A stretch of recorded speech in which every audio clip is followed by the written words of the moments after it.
Oh my God, they're all gonna die.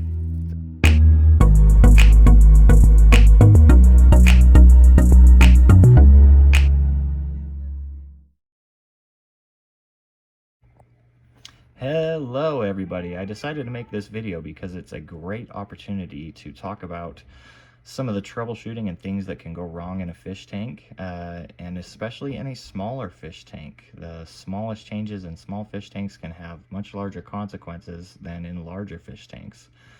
Essentially, larger fish tanks can compensate better for small changes, whereas little tanks do not. So I want to talk to you about what I saw, what I thought, and what I'm going to do about it. So the first thing that I saw was one of my white clouds here was doing some flashing.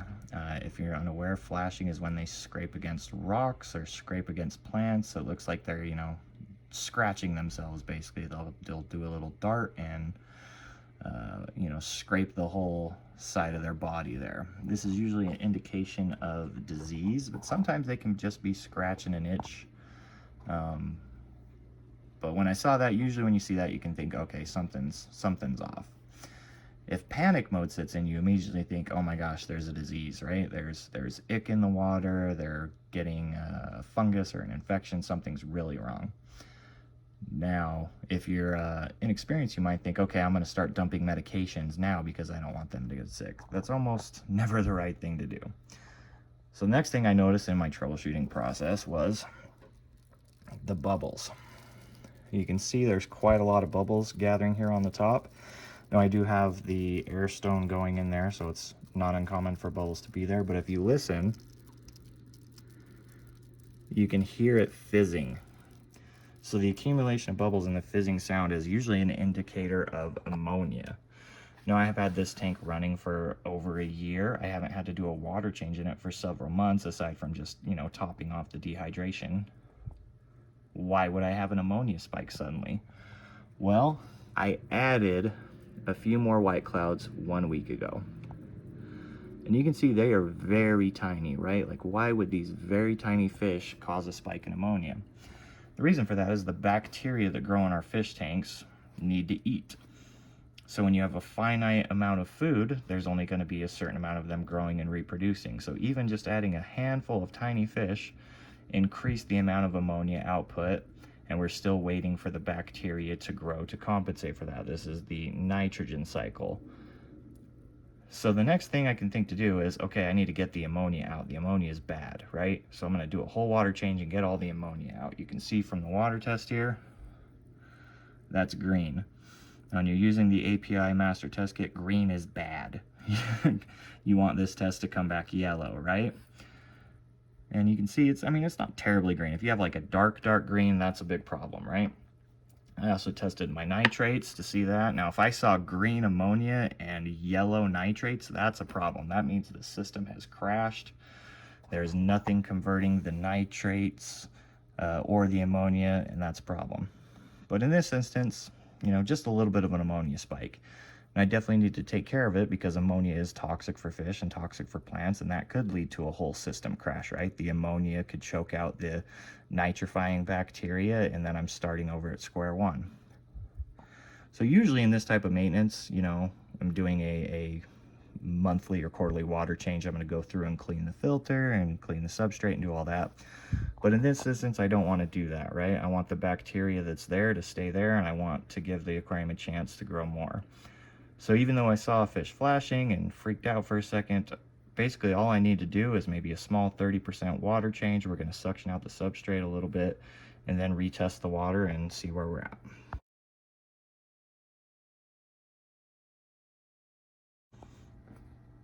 All right, I am back after doing that about 30% water change. That was probably a little bit more than 30%. I went through the gravel really well. Wanted to make sure I got all the detritus and stuff out of there. But the other thought about the gravel too is turning it over so that there's some more surface area for that ammonia eating bacteria to grow. I did another water test after finishing up, and we can see the difference here. So this is the before and this is the after, is that yellow. Now, a couple things I wanted to talk about here. So I'll kind of talk about best case scenario, worst case scenario, you know. Essentially what had happened, right, is we added some more fish and that increased the ammonia load. There wasn't enough beneficial bacteria to handle the additional ammonia load, and that resulted in a spike in ammonia, which I was able to detect from one of my fish flashing and, you know, the bubbles up in the water. Had I not have noticed, I think the worst case scenario I would have seen is a big spike in ammonia. That spike in ammonia could have choked off the existing beneficial bacteria, and that would be a entire system crash. Now, typically we refer to that as new tank syndrome. It's a common thing that happens when you're establishing a new tank. You'll be working on the beneficial bacteria, and then for some reason it just crashes. And you know, fish can't live in ammonia. Ammonia is very toxic to fish, and that is the concern. The other risk that could happen with that is the increased ammonia hurts the fish, and it makes them weaker and makes them more susceptible to disease. You know, flashing is typically a sign of a disease, right? Yeah, when that happens, you know, the diseases can spread if the ammonia is still in the water. It's basically, it's catastrophic. Just from adding a couple of tiny fish, that's possible that the entire system could have crashed. I could have had an infestation of ick, or all sorts of terrible things could have happened. Now, I'm not out of the woods yet, right? I still need to monitor the ammonia every day. It's essentially similar to the process of doing a fish in cycle. I need to watch the ammonia and watch my nitrite as well. I'm going to start testing for nitrites again to make sure that that process is happening. Now, I know with 100% confidence that this process is going to happen. All the fish are going to be fine. The tank's going to compensate. And it's going to be totally fine. Because I want to make sure the fish don't get stressed out anymore, which is why I opted to just do a light water change, but I did add some stress coat. I really like stress coat. You know, it helps make the tap water safe, but it also has a little bit of that Melaleuca oil that's in the Melafix. And that helps with their slime coat production and just helps them relax. And then the other thing I did add was a little bit of aquarium salt.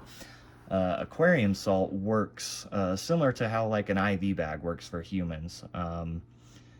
It helps them hydrate. It helps them keep a good electrolyte balance, and it's just kind of a little bit of a health supplement for the fish. So, between all the things that I did, it's going to be totally fine. But I think it was just a good indicator of number one, to pay attention to your fish, notice what's going on. Sometimes those small little things you notice can potentially be big problems. There's definitely a lesson of don't overreact either, because there's definitely been a time in the past when I've said, oh my gosh, this fish is flashing.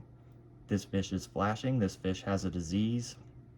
I need to get the ick cure. I need to get the Paragard. I need to start adding general cure and just all the medications. Let's start figuring out what it is and putting in medications and doing basically things that would have made things much worse. I think that's my number one thing. If I would have known about fish keeping that I wish I knew sooner, was don't panic. You're fostering nature. You're not playing God. So if you have any questions about the nitrogen cycle, definitely look that up. Like if you're a new fish keeper and you stumbled across this video, that nitrogen cycle, very important thing to learn. But I hope this was informational to you. If not else, at least a little entertaining, and I'll just leave you with some of my fish here. And this is my 5-gallon planted tank. I have some African dwarf frogs in there, and then these white cloud mountain minnows.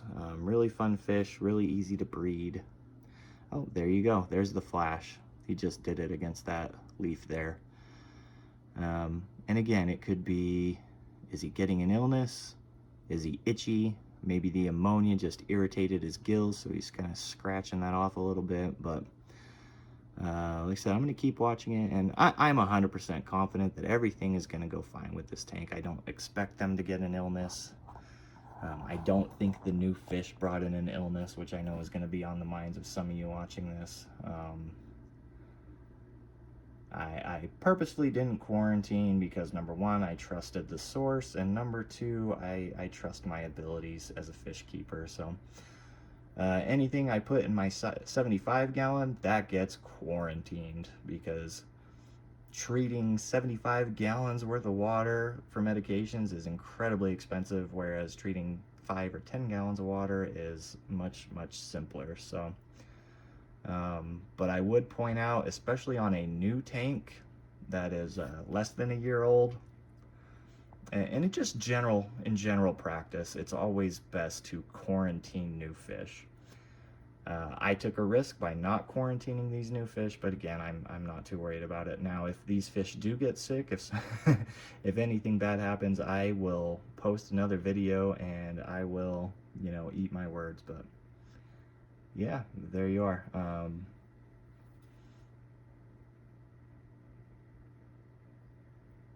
love the frogs. But yeah, thanks for watching. I hope you enjoyed this, and yeah, stay fishy, my friends.